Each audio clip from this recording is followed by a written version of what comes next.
we're spending $3 billion a year. How much are our partners spending? Probably $1 billion to $2 billion collectively across all the partnership. And could you list those partners for us, please? It would be Canada, Russia, Japan, and then the European Space Agency. So the total cost is more like $4.5 to $5 billion a year rather than $3 billion a year. Yes. Right.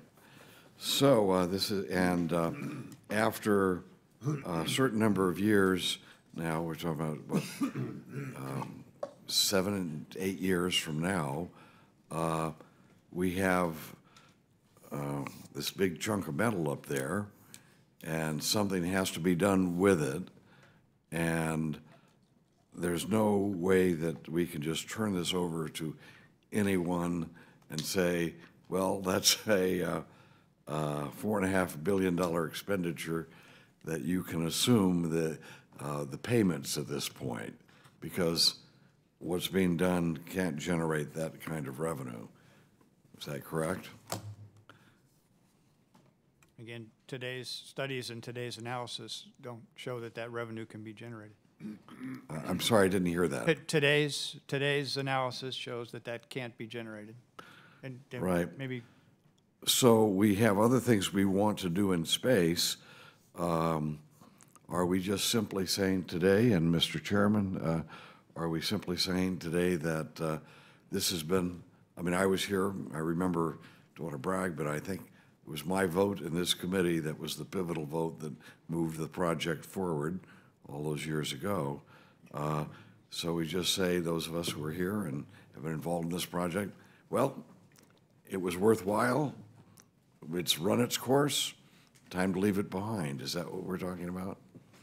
I mean, this is precisely why the administration took the position that it did. We think now is the time to start looking at what options are available to us, see what we can get from the private sector, see what they can do, ask them for their ideas. Are there smaller instantiation of space station? Could they use a piece of space station to satisfy their needs and leverage and build an economy in low Earth orbit?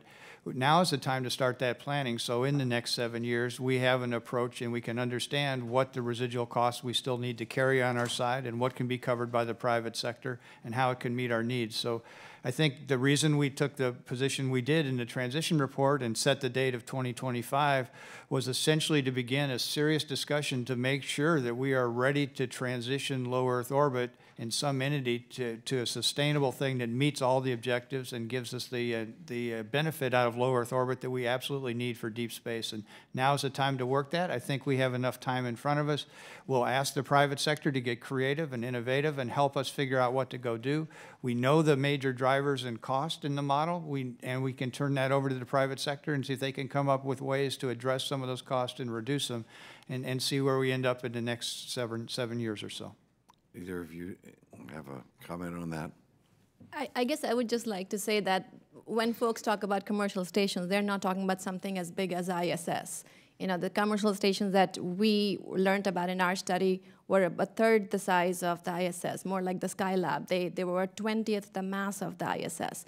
And with those kind of platforms, it is feasible to generate adequate revenues that with some amount of government payment that they could be commercially viable, but not ISS sized. Very quick comment. In the science community, what we've seen over the last 6 years is what I will characterize as the CASIS experiment. And it has absolutely yielded an increasing level of understanding and knowledge about how some components of the ISS capacity can be attractive to commercial entities. So I would point to two things. One is it takes a little time, and the other is that we do have the capacity to begin to look at these things from, I won't call them experiments, but we can query the commercial sector and get good answers. Let me just note that this project, it's been an interesting project to follow all the way through as I have. If it indicates one thing, that we have learned how to construct big projects in space, which could well serve humankind in the future. And I believe that we have lots of challenges that we need. I've been trying to always remind people that we could see an asteroid heading toward the Earth, and we need to be able to deflect something like that threat. Or there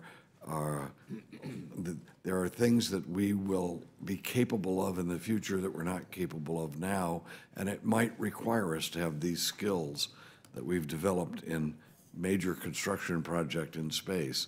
So I'm watching, and Mr. Chairman, I want to thank you for your leadership over these years in this project. And I like the answer. The fact is, we're looking ahead now, and we want to have as many creative ideas as we possibly can to meet this challenge, so that what's left of the space station's mission is not a waste.